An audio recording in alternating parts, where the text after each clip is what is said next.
Hey, welcome to another episode of the New York Comedy Club podcast. I am your lone host for the day, Nick Angelo, joined by one of my favorite people, Eric Neumann. Mr. Eric Neumann. Oh, Nick, I feel the exact same way, and I'm glad we could both publicly state that. By the way, how dirty can this be? How dirty? Oh, yeah. We can get dirty, baby. Okay. No, I'm glad we just started the podcast by literally jerking each other off. I think that's good. But no, I really do love you too, and I appreciate you saying that. And Amy Hawthorne, who invited me to this podcast like 3 times already, didn't show up on the day that I actually was able to do it, which I'm really sad about. Well, it is still the AM hours, so it is. In fairness to Amy, this is...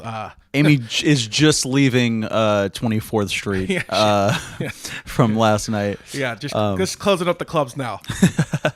But thanks for having me, man. Yeah, man, I'm glad you're here. We wanted to have you on, especially this time of year, because you do a really cool show. What is this? Your fourth year now? I think it's my third. Well, I've done it, so it transformed a lot. You want to hear the? I'll make it very quickly. Yes, give us the genesis of the show.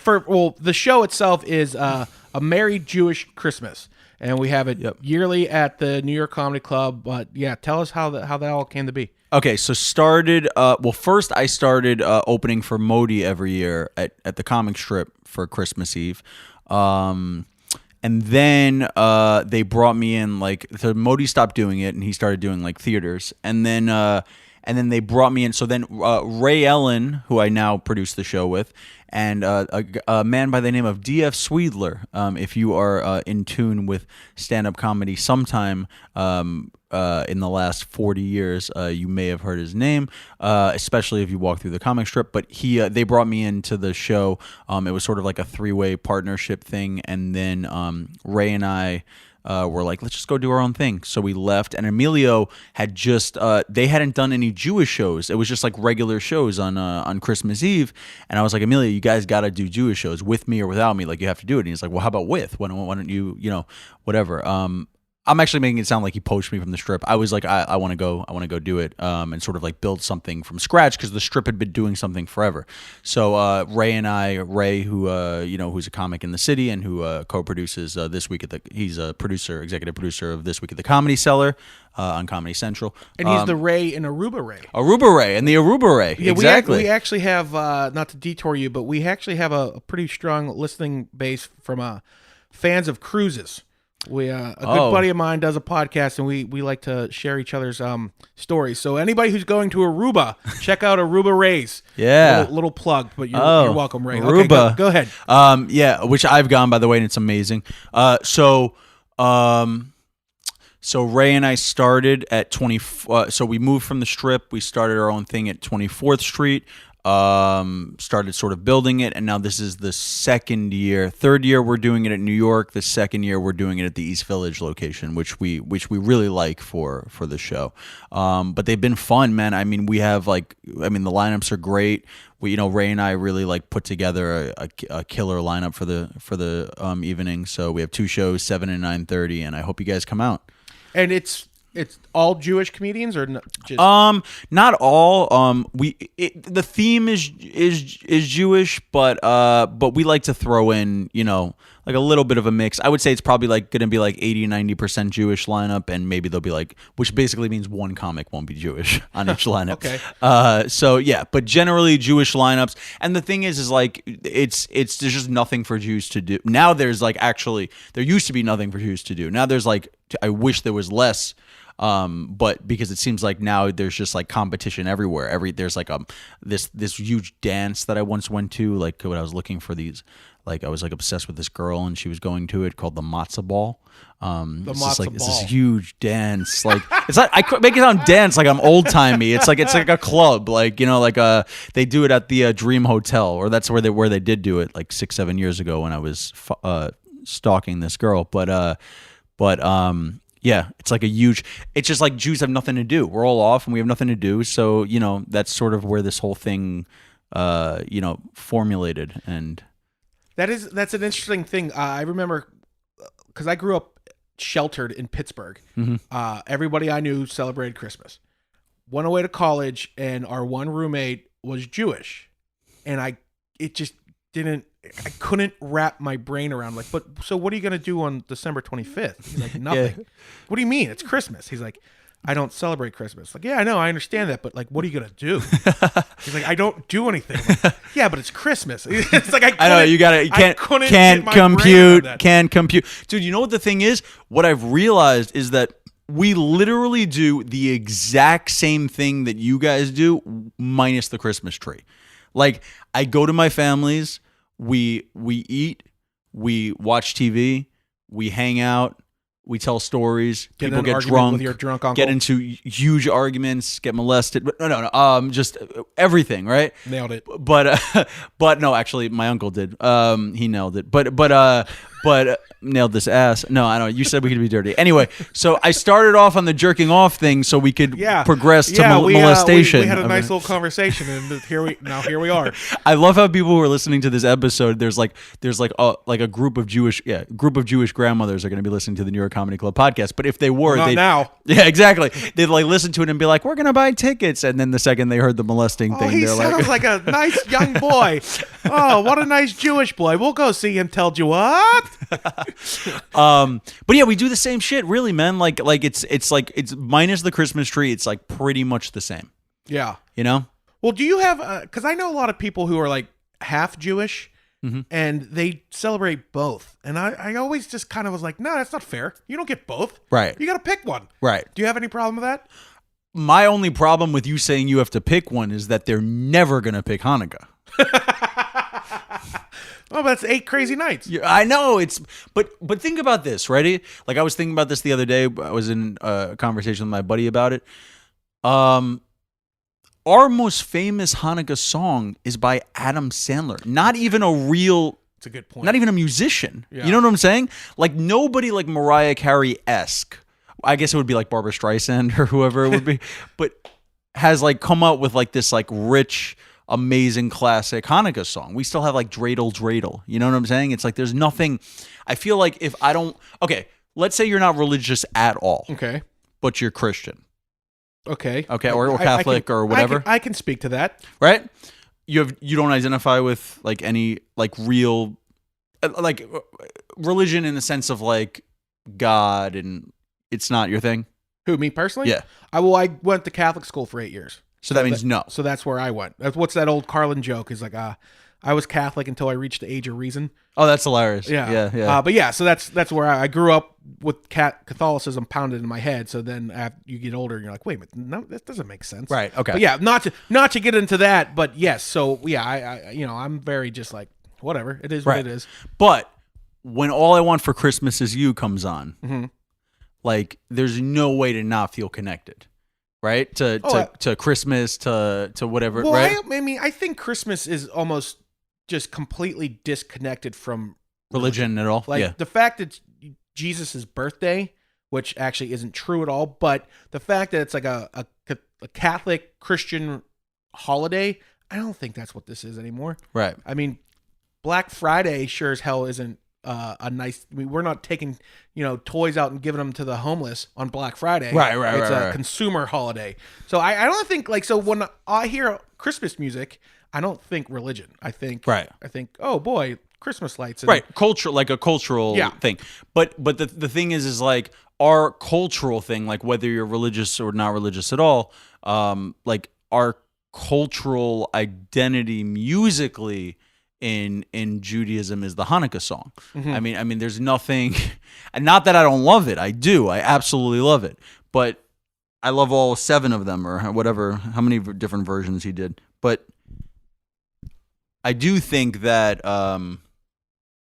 it would help us out a ton if some like huge star like Well, maybe Mariah Carey, she needs a new hit. Yeah. I mean, how much lifespan is that song going to have? Forever, I think. It is. You don't think so? Is that the greatest song written in our generation? It's definitely. I think that song is going to be played 500 years from now. Yeah, it is. It is unbelievable that the power of that song. Unbelievable, and I love it, and it is timeless because I've heard it. You hear it in the Christmas season alone, just like walking into stores, walking down the street, going in a car, an Uber, it's playing whatever.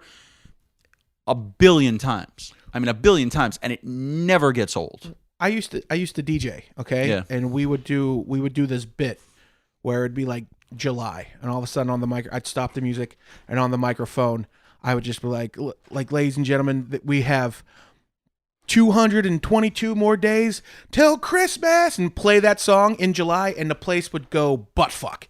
And it's like, this song is amazing. It's unbelievable. And I love it. And when you hear it in the off season, that rare time you hear it in, July or whatever, it just feels, you just get excited for the holidays, like no matter what month it is. And like, yeah, that song is really, I mean, it's crazy how it just caught on and became this like phenomenon. And it really might be the most, it might be the most famous Christmas song of all time, maybe at this point, right? It's got to be, or up there in the canon of that, right? See, that's a huge debate, because there's Christmas songs that were written so many years ago that everyone still knows. So like, okay, so like Winter Wonderland, or the. Although it's been said many times, many ways, Merry Christmas. Right? Wow. Oh, you didn't know this? I didn't know you were such a nice singer. I'm not. I enjoy I dabble in karaoke, man. I really, nice. I really like it. But yeah, no. It's crazy how it. And then you realize it was written in the 90s. Yeah. In your generation. Yeah. You know what I'm saying? It's a thing. Mariah Carey, like, she has hits besides this one. I know, but nothing's gonna pull her, like nothing's gonna make her as famous, in 2500 as that song. You know what I'm saying? Like, she definitely does, and she had I think she holds the record for the most Billboard. I think for an individual, something, but or like the longest time that her songs have been on the number one Billboard spot, whatever it is, because she had that song like One Sweet Day with Boyz II Men, which is a great song. But yeah, that song is what she's gonna be remembered for forever, for our our great and that song she just wrote it. I think a lot of songs that we are familiar with, we recognize from Christmas movies, right? I know Mele Kilike Makai. Then I don't know that song unless it's for National Lampoon's Christmas Vacation. Sure. So I think that the Mariah Carey song gets a lot more credit because it was never featured in a movie, like, to begin with. Right. It's not we learned it from the radio. Right. As a single. It's not like My Heart Will Go On, like Celine Dion's. Like, everybody knows. Like, even if you're born. Even if you're 15 years old now, I'm pretty sure that song's affiliated with Titanic. Yeah. I don't think, but right. She didn't have, now it's been in a billion Christmas movies. Exactly. But now it's like you watch the movie and you go, oh my God, they got the rights to this song. It's different than the. Yeah, it's not the Home Alone soundtrack where I'm like, oh, I know Chuck Berry's Run Run Rudolph, where it's like, right. No, this is Mariah Carey's All I Want for Christmas that happens to be in a movie. Sure. Yeah, exactly. But speaking of movies, yeah, let's get into some other things you got going on. I guess we could sidestep into television, but that was a nice halfway transition. Well, you're working with IFC, right? I'm working with IFC. Yeah, we did. So I pitched an idea to them called Deep Dive, where during commercial breaks, I do so whatever they play, like Tropic Thunder, for example, is one of the episodes we did where it's like I guess segments you could call them, not really episodes because I think of, but so what I did was I pitched this idea. I'm like, during commercial break, what we should do is we should have someone, me, I strongly recommend me, tell some jokes about the movie. And they really liked it, and so we called it Deep Dive, and we deep dive into movies, and we're gonna do more in the new year. I think that's the plan. Well, explain what deep dive means. So it's basically like, I don't know if you guys remember the Jewish grandmothers that we're talking about who are listening to this episode will definitely remember. But they're way gone. They're got in the molestation thing. Yeah, we lost them on the uncle hit my asshole part. So there was this really famous thing called Dinner in a Movie. Do you remember Dinner in a Movie? Yeah, absolutely. So So like people say like, oh, this is a cool idea, and I'm like, well, it's not like an entirely original idea because dinner and a movie like essentially serve the same purpose, but ours doesn't have dinner, and because you definitely wouldn't want me to cook, and I wouldn't want me to cook, but it's basically me just so we deep dive, and so it's giving like facts about the movie with like a nice twist of humor and yeah, it's fun. I mean, we did We're the Millers. That was the first one we did, and then we did Tropic Thunder, which I'm a much bigger Tropic Thunder fan than We're the Millers. Do you remember any of your little tidbits that you? Ooh, I don't know. I have such a bad memory, man. On the spot. No, unfortunately, I don't. I have the worst memory. We did something. No. Can't remember, but the cool thing is that it's played like I get texts. This is like this has been the thing so far where I've gotten so many like texts and messages from people I haven't talked to in 10, 12 years who were like, oh, I saw you on IFC, because everybody loves Tropic Thunder pretty much. So it's cool because it's like playing, like I've probably been on air with the Tropic Thunder one. I don't know. I'm shooting in the dark here with the number, but maybe like 30 times or something. Mm-hmm. But it's cool. So in between commercial break, I just sort of like keep it fresh and fun and give some facts about the movie. And yeah, it's been good. I think we're gonna do more in the new year. And you make it your own, right? I make it my own. Eric Newman's voice talking about Tropic Thunder. Totally my joke. So at first, for the first one we had for We're the Millers, they had like a consultant come in and sort of like write a script, and then like I plugged in all my own jokes, and then they obviously like edited the jokes and said like, no, it was a lot of like, no, you can't say that, no, you can't say that. Like I don't know how to not say that, so they have to tell me I can't say that.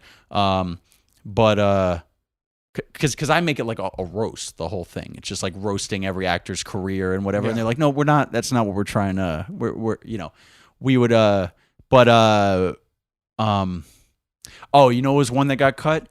I wrote Ben Stiller, because they kept talking about how Ben Stiller. They'll give me like some topics like Ben Stiller jacked. Like write jokes about Ben Stiller being so jacked. So I said he's so jacked from single-handedly carrying Christine Taylor's career. And they said, they're like, you can't do that because nobody will, if like Ben sees it or whatever, like and Ben might just have the ego to watch himself sit down and watch his own movie on TV. That's a really funny joke.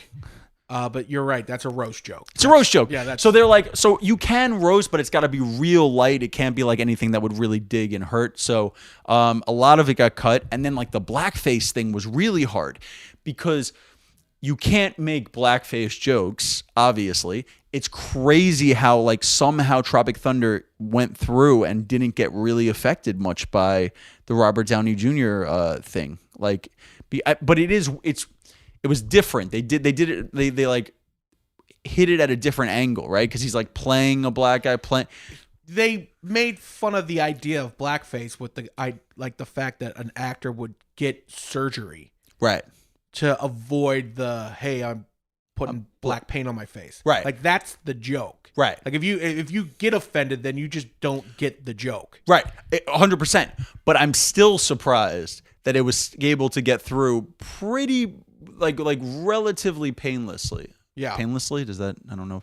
I don't think that's actually a word. But go with it. But yeah, they didn't. So I wanted to. So like we were like, oh, we gotta comment on this. But it was like making fun of the fact that they were getting away with, like, it was like stuff like that, But yeah, I mean, it was super fun and it was a cool exercise because I just like sort of wrote. And by the way, I know we're speaking in public now, but I know you're a big movie guy, mm-hmm. and hopefully, if we do more, I could listen to, you send me some stuff and we could. Yeah, man, that'd be great. Yeah. The people demand me get a job. But yeah, it was cool. I wrote, 100 jokes or something, and they loved,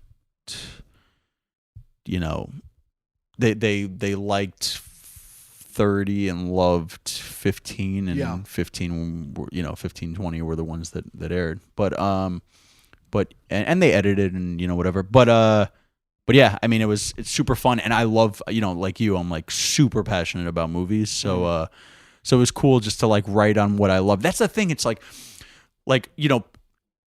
I realized I realized that, like, my thought process and my perspective was a little like one note, as far as like I don't like politics at all. I have no interest in like what's going on with Trump. Nothing. Like, I was on stage the other night, and when I got off, my buddy Mark Gerber was like, "Oh, Trump got impeached," and I was just like, "What?" Like, I don't like him. I think he's an idiot, but I'm not invested in any way. That's the same way I am. It's for my own mental well-being.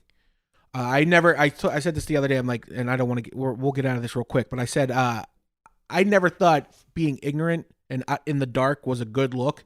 Like, I would want to know what's going on in the world. Yeah. But it's gotten so bad where I'm like, I've removed myself. I've unfriended and unfollowed so many people. Like, I just can't. I can't get into this. Is just it's they're winning. Sure, they're winning. Yep. We hate each other for no reason.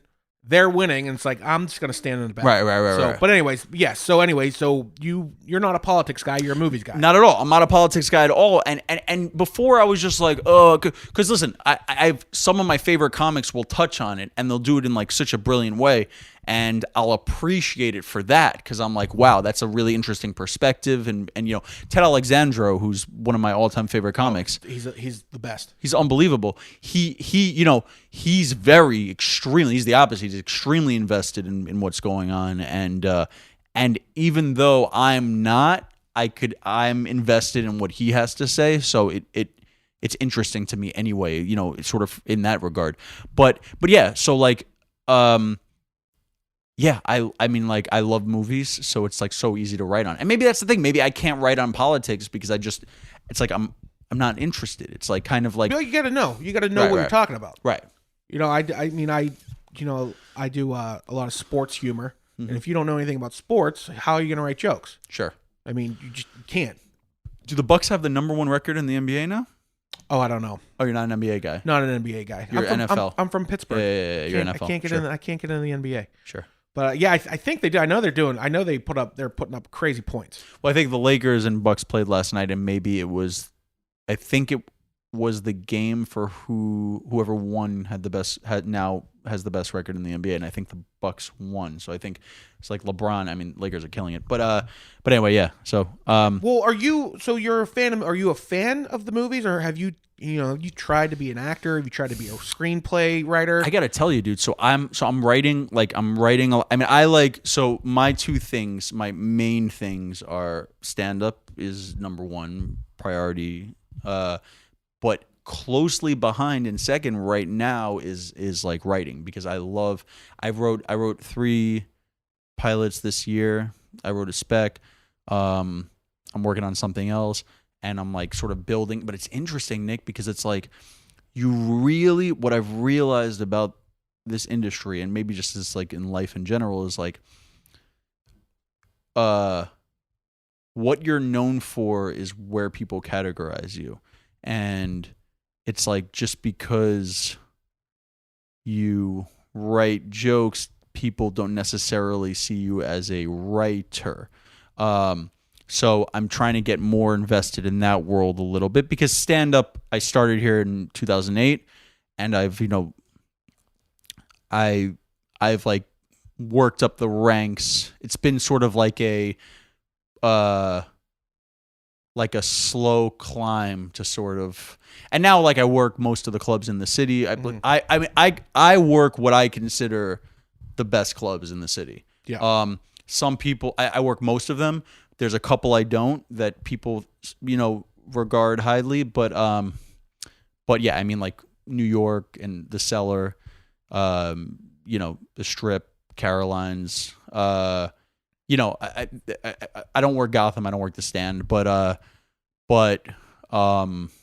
yeah, I mean, like, but now you hit a point in stand up, where obviously I haven't hit a point close to where I want to get, but I want to branch out and also write because it's just a completely different exercise, and there's restrictions no matter what you write. Like in stand-up, there are restrictions to what translates. And so many times I've like written a bit and it's just like I'm working it out. It's just not hitting the way I want. And it sort of like occurred to me that it's like, oh, this is a scene. You just wrote a interesting scene in a show, as opposed to something that's very captivating on stage. So then there's other things that just translate better on stage than they do on paper. That's a really interesting point. Jess Solomon was on the show not too long ago, and she had wrote some sketches for an IFC show. And I asked her that same question, like, you come from stand-up, how is it writing a sketch, which is what you said, a scene?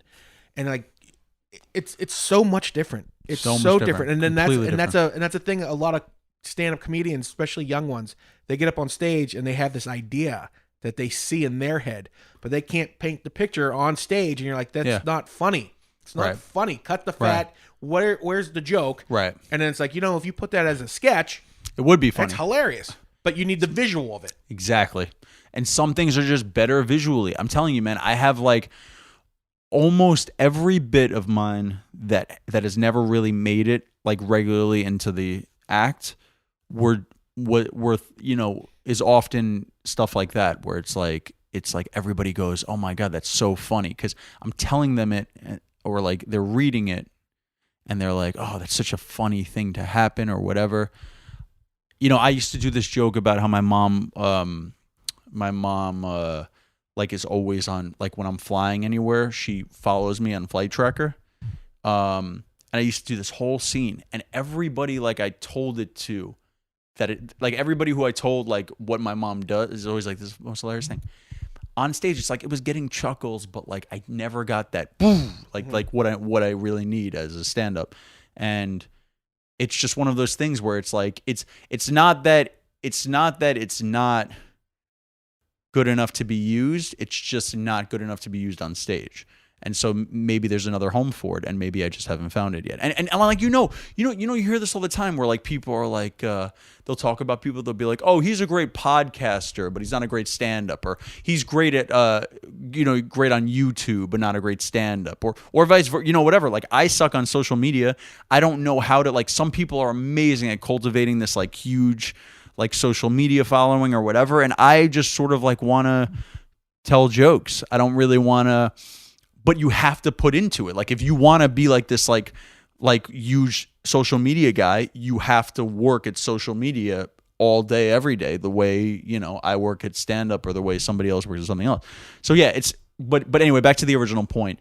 I like, there's other expressions I want to tackle going forward alongside stand-up. Stand-up's always going to be my number one, but I want, but you know how it is. I mean, there's other areas that you want to explore. Yeah, I think that's a very good point.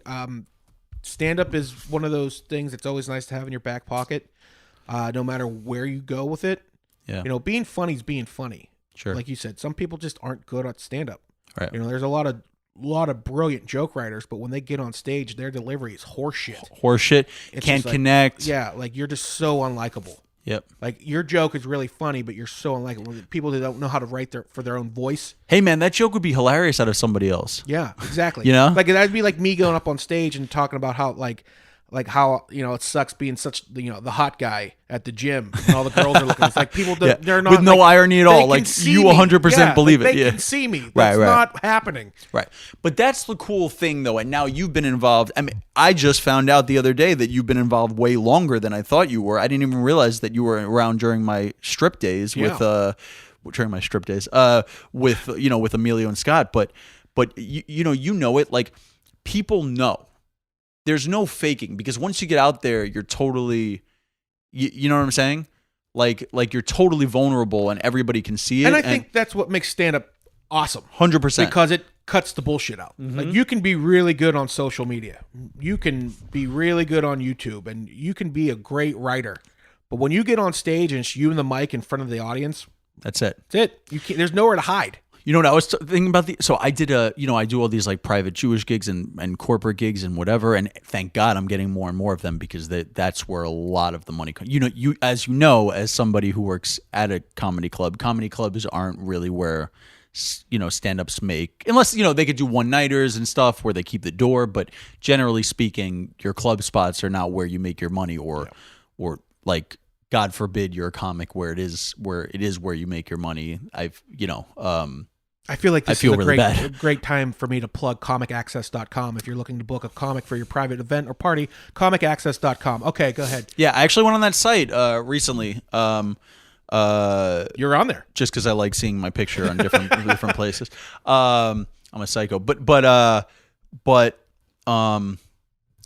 yeah, that's not. But anyway, so I do these gigs sometimes. They'll be like, hey, we want to hire you for Shabbat dinner. But you can't use a microphone during Shabbat. Imagine your roommate told you this while you were in college. You couldn't even process the not celebrating Christmas on Christmas Day thing. I couldn't use a microphone on Friday night because you're not supposed to be using electricity on the Sabbath, on the Jewish Sabbath. So I get up there. Literally, this is the setup, right? For the people who are listening, Nick and I are sitting at a round table right now, just the two of us. The setup there was a long table with like 12 people, and I sat at the end of the table and just started doing crowd work and jokes and whatever, about half hour of it. And I killed it. But the other night, you were saying like you're vulnerable, it's you and a mic. Sometimes it's just you. Sometimes there's no mic. Yeah. And you can't even lean on the mic stand. Nothing. You are like so beyond naked. It's crazy. But yeah, I did it the other night. I did this like 30th birthday party in Long Island, and it was just like me standing up there, no microphone, just a room of people, and it was great. It was amazing. What kind of crowd work do you do at a dinner table? I mess with everybody. I just sort of I just keep it relatively clean. I like sort of like walk to the edge, but don't go over it. I never curse. Especially with these crowds because they're like religious Jews, so like they don't want to hear fuck, shit, cunt, whatever. But I'll lame. Yeah, exactly, right. But I'll talk about like I'll just dissect sort of like what's going on. I've literally done 45-minute sets of only crowd work, not a single joke. When I went to the Catskills this summer, I did 45 minutes of crowd work, not a single joke. That's the best. It's fun, man. I mean, like it really is fun. Someone who works for a comedy club, it's probably not the best thing to say, but like if a comic can go up on stage and just talk to the audience for their time, because that's a unique show that can never be duplicated. It's all for whoever was in the room that night. But it's interesting because I am a joke writer and I enjoy writing and performing jokes like crazy. Like it's like my favorite thing. And like just I love jokes. But I also have sort of, and I've been hosting at the Cellar a lot. That's the other thing. So like I've been working the Cellar for 8 months and they have me pretty much hosting.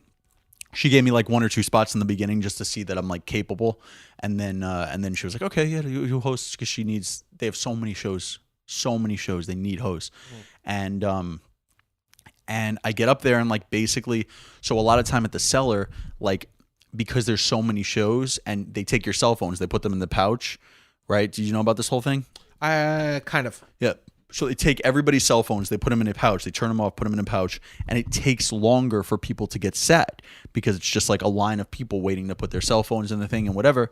So sometimes I'll get on stage and the audience will be like half full, maybe 60% full. People are still getting sat, whatever. So I can't go up there and do jokes, no way.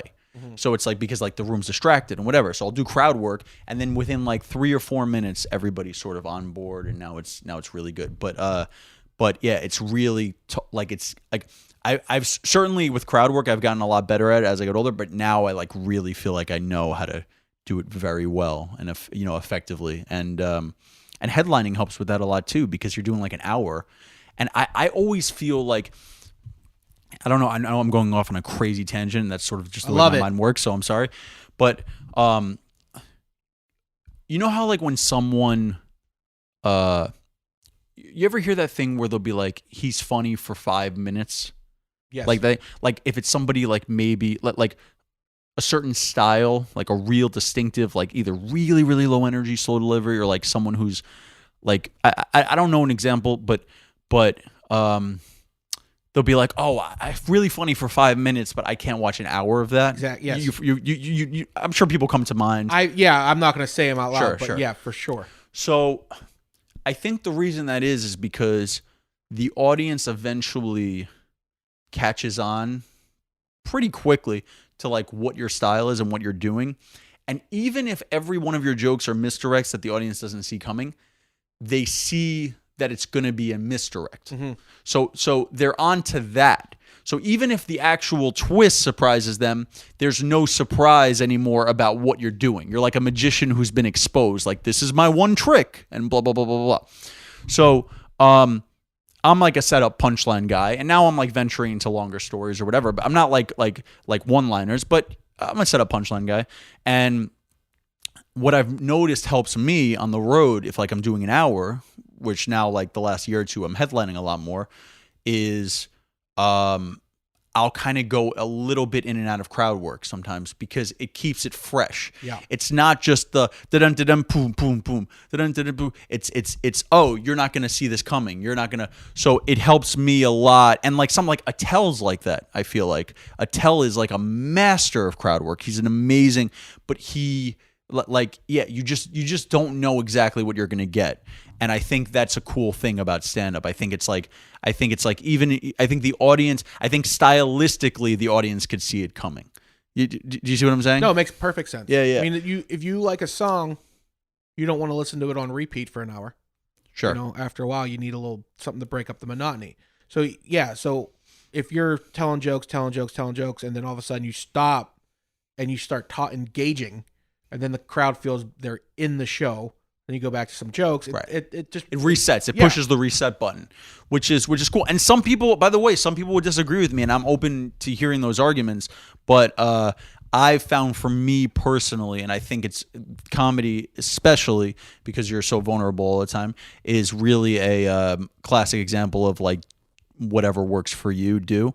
And so for me personally, I like to like mix it up and not just sort of stick to the entire script. Like I'm open to seeing where things go. Yeah, you know? I enjoy that the most too. But like you said, some people are different. Some people like it is. I mean, you know who it works for?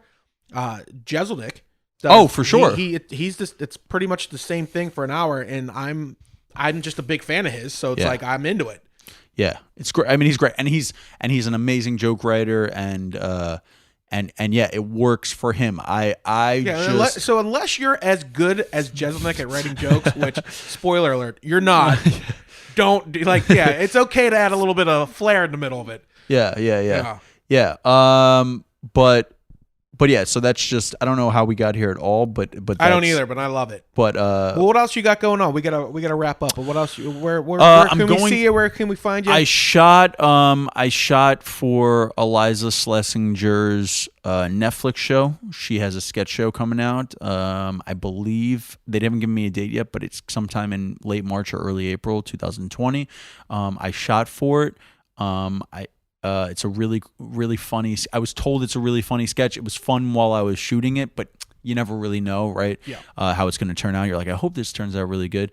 And I was told by Avalon, who's the management production company that's producing it, that an executive shot me a note and said that she saw my scene and said it was really funny. And yeah, we shot in Brooklyn. What's the scene about? So when we're watching it, we know what to look for. I'm trying to think if I'm actually allowed to don't say what it's about, but I don't want to ruin any surprise, because actually, if I say what it's about, I think that's the big reveal what it's about. Okay. So I'm not going to say, but just keep your eye out for Eric's face. Keep my face and my body, because I oh yeah, full frontal. I shot pretty nude. But yeah, it's coming out on Netflix, and I'm excited about it. Now we just gained those old Jewish ladies. They're back in now. Yeah, there we go. Oh, full frontal. Okay, I'm listening. And well, I hope they're purchasing tickets, and I hope all of you guys purchase tickets. We have a killer a killer Christmas Eve show. Again, I know we spoke about this in the beginning, but it is on. Tell them how they can get tickets. Tickets NewYorkComedyClub.com. We're at the East Village location, 4th Street and 2nd Avenue. There's 2 shows on Christmas Eve, the 24th, 7 p.m. and 9:30. This year we have, so Ray Allen is hosting. He's hosting both. He's the one who I produce with. And then we have Brian Scott McFadden, Dan Natterman, Chloe Hilliard, and a couple others. And yeah, we're really excited about it. We think it's going to be they're going to be really good shows. It always is. It's always a great show. So make sure you check it out. If you're in New York and have nothing to do, if you're a lonely Jew on Christmas, we got 2 shows at the New York Comedy Club. What time? 7 and 9:30. 7 and 9:30. And also shout out to Amy Hawthorne, who I really wish could have been here. She's literally one of the best in the business, and just sort of an amazing eye for comedy. And I don't want to kiss her ass too much on this thing, but I gave her a nice gift, so I think that'll cover me. But but I love her, and I'm sorry she couldn't be here, because she would have provided a lot of good insights to what we were talking about. But yeah. Okay, you done kissing her butt? I think I'm done. All right. Well, Eric, thanks for coming in, man. And I'll be sure to see you soon. Cool. Thanks, Nick. Appreciate it, man.